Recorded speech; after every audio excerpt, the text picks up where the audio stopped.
What is up, fellow Neopians? This is Chili. Welcome back to my channel. It is officially the most stressful part of the Neopian calendar. It is the Altador Cup, a side event that is unhinged, time-consuming, and somehow also very fun. This is my first major Altador Cup. I have never gone for All-Star, so if you are in the same position and you are wondering what in the hell you're supposed to be doing right now, or how you get prizes, or anything like that, this is our Olympics. I will be your Snoop Dogg. Let's go over it together in this video, homie. The Altador Cup is the largest sporting competition in Neopia. Each year, some teams compete from across the planet to play yo-yo ball against each other in the Altador Coliseum, and they all hope to take away the coveted Altador Cup. Now, I say some teams because the numbers have varied over the years. It's been 18 before, it's been 16 before. With the addition of Team Decardia, we are now up to 19 teams. It's a little flexible, you know? They have put out some interesting and unique media over the years to promote the Altador Cup, and it has gone through some adaptations over the years, but in general, you join a team, you play flash games to accrue points for your team, and you trade those points in for fabulous prizes.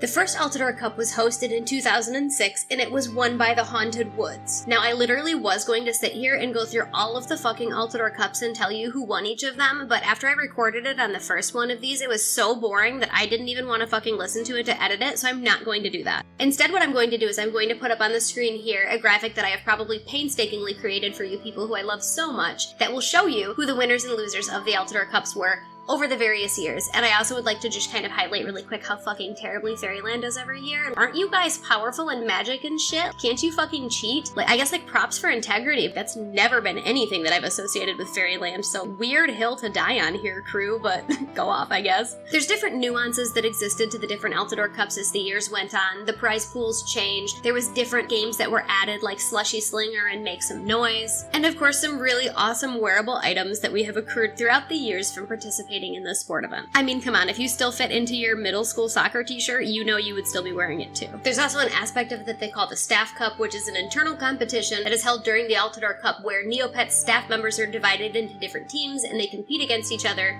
kind of like how we do with the Altador Cup main event. This gives us access to the staff members in a new way and kind of humanizes them and allows us to see some different aspects about their personalities and creativity that we may not see just from interfacing with them through the site. Each of us draft these staff members in a fantasy football style game, and we accrue points for the different staff members that we chose, and that's how we win points and prizes from the Staff Cup. I am going to go over how you interact with the Altador Cup and how you score points and win and everything like that, but because I'm a little monster, before I do that I want to go over some tea that I found on some past Altador Cups, because this is just too juicy not to share. The 2008 Altador Cup had a very special aspect to it. It had a contest that was wrapped around this site feature that they called Neovision. Now, Neovision was a site feature that functions kind of like the caption contest, where it's a weekly contest where users could submit things like videos and short films and flash animations that they had created that were wrapped around the Neopets universe. If they were selected as the winner, they would win 10,000 Neo points, a rare item, and a trophy for their Neovision win. There was even supposed to be specially themed spotlights for things like Halloween and Christmas, and of course the Altador Cup, where you were supposed to receive a unique trophy and unique rewards. The Altador Cup contest was encouraging players to create videos that supported their favorite team, maybe reenacted famous moments of Neopian history, or just promoted the competitive spirit in general. Some of these were even featured on Nickelodeon, and I know that that sounds crazy, but you have to remember that at the time, Neopets was owned by Viacom, which also owned Nickelodeon. This weekly spotlight was posted to a RSS-like feed of videos that would not really keep a historical archive of winners or anything like that. It was just sort of like the new videos were there every week. Now, something must have fallen apart internally with this, because there was a great amount of excitement, but it all just sort of fell through the cracks in the end. The promised prizes were never actually awarded. Nothing that was like advertised was what was given out, and the winners of the special spotlights didn't receive their unique rewards or their unique trophies. When Neovision was finally shut down in 2009, they were just given a single generic Neovision trophy. So if they had won something like the Halloween or Christmas or Altador Cup contest, that wasn't recognized. And players that had won multiple times only received one trophy. So you can understand, people were a little bit upset. Okay, now I'm gonna need the WWE and the NFL to take a seat for a second, because if we want to talk about a corrupt organization that is riddled in scandals, let's talk about the Altador Cup. Like, literally, I was gonna talk to you guys about that one time that there was cheating within the Altador Cup, but when I went to go verify it through a Google search, holy shit, y'all, has there been 1 year that's gone by in this thing without being accused of cheating? Literally anything from people using bots, to people logging in unside accounts, to collusion within TNT, to unfair treatment, to inflating scores.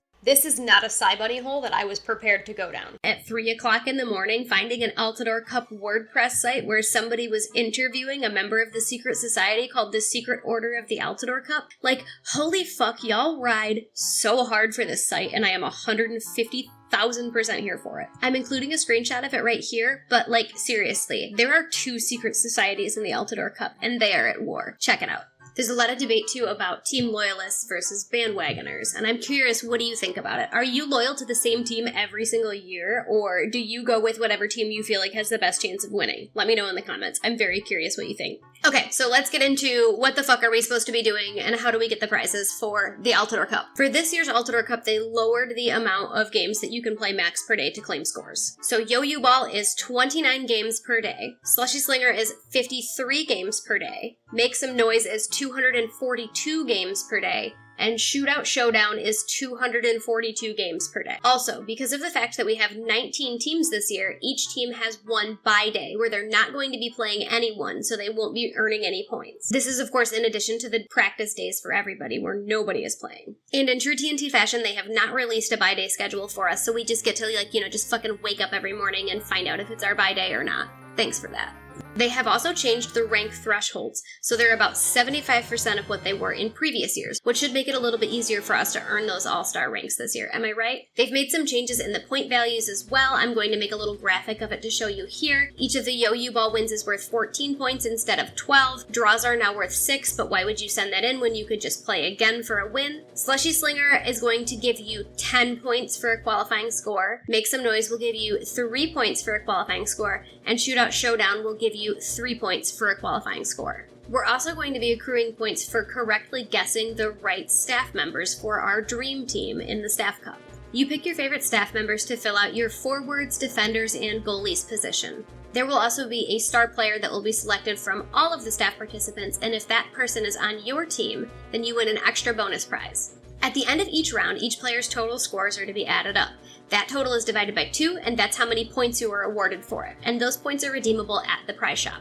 In order to hit your daily point limits and get that all-star rank, dog, Jelly Neo has done a lot of the heavy lifting for us already, letting us know a balance of the different games that we could play to achieve the points that we need to be able to get that full score. There's no official rank that goes beyond all-star, but you can get what people call double all-star and triple all-star just by accruing more points. If there's some games that you can't stand or others that you prefer, they do give a breakdown of the mix of the different games that you would have to play to achieve that score.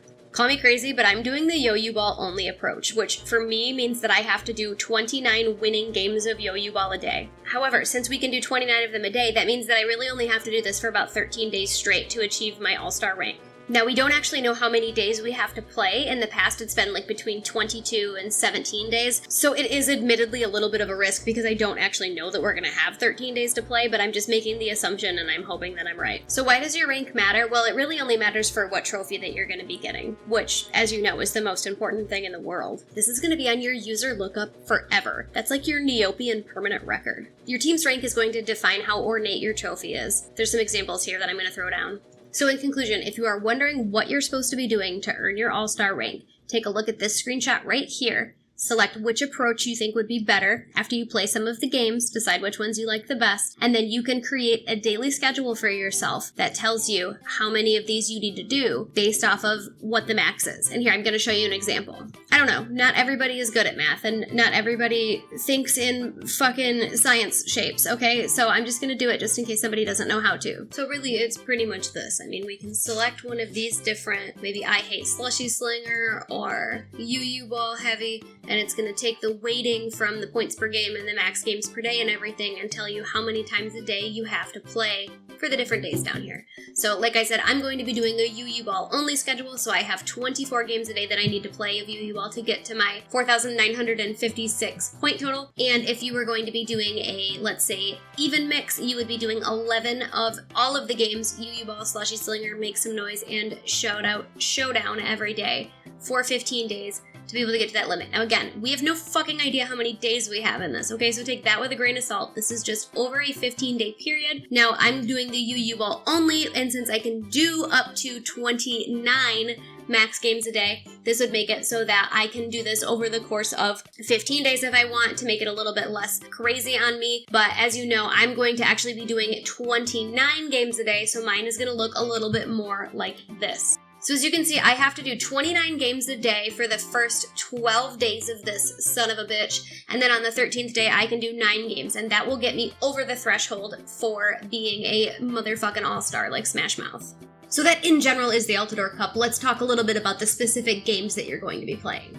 Unironically, my favorite game is Yo-Yo Ball. I don't know why. Everybody else hates it. I also hate it, but it's my favorite out of all of them. Yo-Yo Ball is the main event of the Altador Cup. 2 teams of 4 field players and 1 goalie apiece will compete to try to throw the yo-yo, which is a little animated ball guy, into the other team's goal. There's different ones, like the fire one, which is fast, and the mutant one, which is fucking weird, and the Darrigan one, which makes you want to just slay children. But in general, it is a soccer sort of hockey sort of game where you're trying to take the thing and put it into the goal. Our next game is a Neopets take on a classic game called Tapper, and this one you work as a server who is busily chucking slushies down the bar during the Altador Cup. The objective here is that you want to serve the correct slushie flavor to the customer as quickly as you can. Each customer can request one of the 3 flavors: blueberry, cherry, and lemon. You have to fill up the right slushie, slide it down the counter to the customer, and as more of them come, the challenge increases, and they'll be throwing their dirty dishes and shit at you. So for anybody that's not in the service industry, have fun with that. The third game is Make Some Noise, which puts you into the role of a cheerleader, supporting your favorite Altador Cup team. The goal here is to generate as much noise as possible by rapidly pressing keys in succession. The faster you press, the louder they cheer. The game tests your speed, your endurance, and you try to score as high as you can by maintaining a steady rhythm and your high energy throughout the game. Finally, we have Shootout Showdown, which is kind of like just doing the goalie section of the Yo-Yo Ball. It's a fast-paced game where you play as the forward who is trying to score a goal on the goalkeeper. So you have a limited amount of time to score as many goals as you possibly can. This game is a little bit of a challenging game for like your aim and stuff like that, but it's actually pretty fucking easy. And of course, a big reason for most of us to participate in the Altador Cup is the prizes.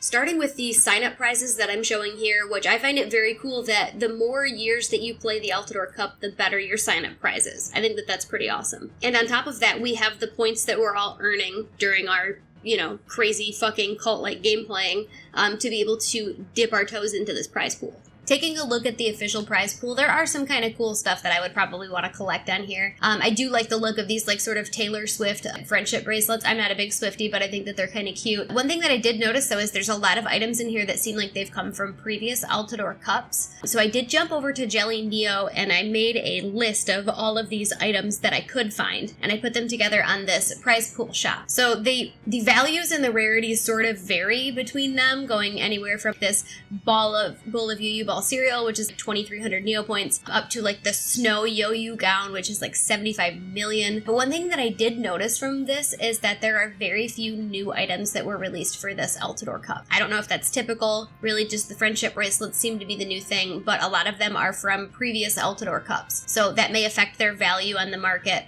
It just kind of sucks for anybody that's done previous Altador Cups that maybe had these items that they were saving in their safety deposit box to sell later, because now they have no value. But I guess that's kind of the break the economy tactic that Dom has been employing lately to try to fix everything. Is like, hey, what if we just took all of the rare items and we put them out into the market for free? I don't know. Bold strategy, Cotton. We'll see if it works. I'm not an economist. I'm a silly person on the internet, so we'll see how this goes. Alright, so to sum it all up before I give you another 45-minute fucking rambling video, you've already chosen your team. Basically, you show up every day. You pick the way that you want to do the Altador Cup, whether it is focusing on a game like Yo-Yo Ball, or whether you want to diversify and do an even amount of all the different games. That will give you your schedule of how many games a day you need to be able to play to accrue the maximum amount of points to be able to get the items that you so desire for your little pixel bank that you have in front of you that's feeding you serotonin. I don't know. We spend time in front of this glowing fucking box collecting pixels so that we can put them in a box to try to cure our depression. But hey, it might just work for us, right? Get your digital crack here! So what do you think about the Altador Cup? And do you have an item that you are looking forward to getting from the prize shop the most? Or has this Altador Cup been kind of a flop for you? I hope that you are enjoying your Altador Cup. I hope that none of us develop carpal tunnel and every single one of us gets the most amazing prizes ever. And I will see you out there on the field. Virtupets for the win! Enjoy your Altador Cup. I love y'all. And hey, remember, when life gets too heavy, feel free to come on back here for another chill quest. Bye!